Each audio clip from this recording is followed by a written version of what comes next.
Que t'aies un doctorat ou que t'aies passé une seule journée à l'école, il y a une chose que t'as forcément retenue, c'est qu'à 8 heures, tu dois être dans une salle où t'as pas le droit de parler avec tes camarades, pas le droit de rire, pas le droit de te lever et t'as même pas le droit de bâiller. Parce que quel que soit ton parcours scolaire, à l'école t'auras appris la seule chose pour laquelle elle existe, la discipline. Quoi qu'il se passe dans ta tête, dans ta vie ou dans ton cœur, t'es condamné à fermer ta bouche, ne pas bouger et écouter. Aujourd'hui, je vais critiquer l'école. Je sais que je vais me faire taper dessus par la droite, par la gauche, par les profs, par les gens qui ont réussi à l'école, par tout le monde. Mais le message que je vais essayer de faire passer, c'est qu'il faut absolument démystifier l'école, parce que c'est une institution qui est là juste pour nous apprendre la docilité et la discipline, et pas du tout la transmission des connaissances ou le savoir. Cette vidéo, elle est construite en plusieurs points. D'abord, il y a la discipline, ensuite il y a la question du mérite et de la compétition, ensuite il y a la question de l'humiliation des élèves et des profs, et enfin il y a la question du savoir. D'abord, il y a la question de la discipline. Pourquoi on va enfermer 30 gamins dans l'âge où ils ont le plus d'énergie, dans des salles de 30 de 8h à 17h, et on va leur demander de fermer leur bouche et d'écouter?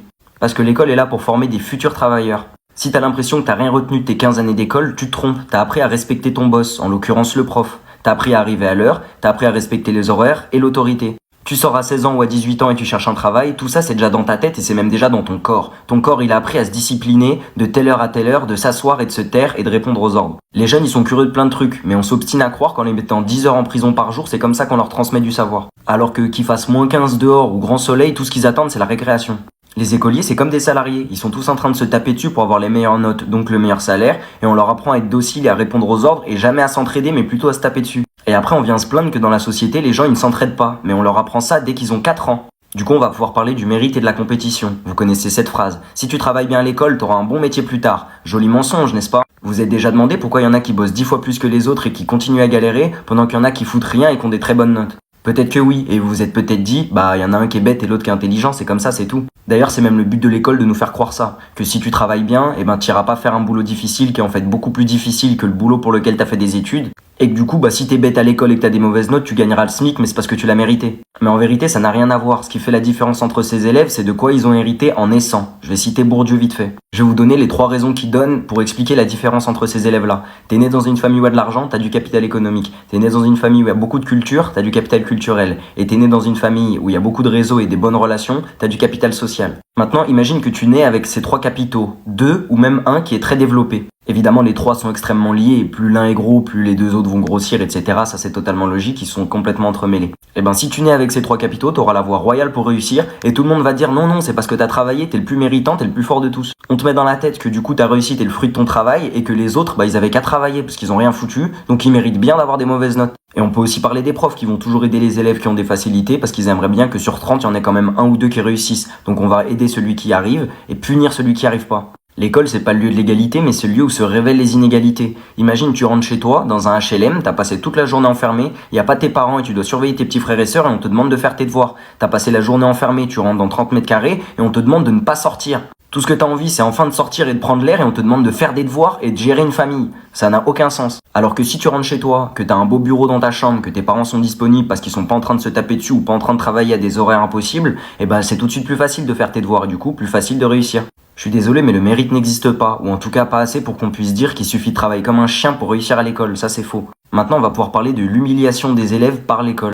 T'es jeune, tu te construis, ton identité, tout ça, t'es ado, pré-ado, je sais pas, et tu vas en cours à 8h, on te met un 5 en maths. Tu vas en cours à 10h, on te met un 4 en français. Sur tes copies, c'est écrit que t'es médiocre. Les profs, les surveillants, les CPE, ils disent tous que t'es médiocre, donc tu finis par y croire toi-même. Même tes parents, ils considèrent l'école plus importante, donc ils vont aussi croire que t'es médiocre. Vous imaginez ce qui se passe dans la tête d'un ado à qui on dit ça toute la journée, à qui on répète qu'il est médiocre alors qu'il est à peine construit?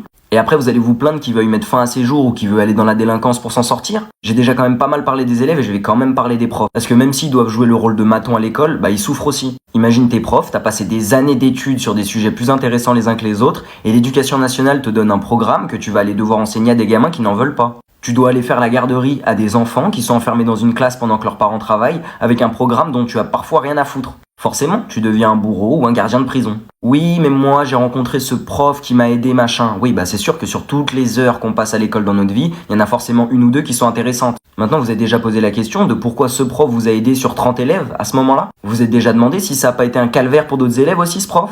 Le problème de l'école, c'est que c'est un lieu de non-désir. Ni les élèves, ni les profs ne veulent y être. Comment vous voulez qu'il s'y passe des choses intéressantes? Ça n'a aucun sens. Et enfin, il y a la question du savoir, parce que l'école nous apprend le savoir légitime. Mais vous savez que les choses sur lesquelles vous êtes les plus instruites et les plus intéressantes et les plus intelligentes, c'est pas l'école qui vous les a apprises. Si vous êtes intraitable sur chaque joueur de foot de chaque club d'Europe, si vous êtes intraitable sur les 10 dernières années de la musique pop ou de la musique rap ou j'en sais rien, si vous êtes intraitable en cinéma ou je sais pas quoi, c'est parce que vous avez appris avec désir, avec envie. Le problème de l'école, c'est que tout ce qui se passe est fait sans le désir, voire sous la contrainte. Les jeunes n'ont pas envie d'y être parce que ça a tout de la prison. Comment vous voulez qu'ils en retirent des choses intéressantes ?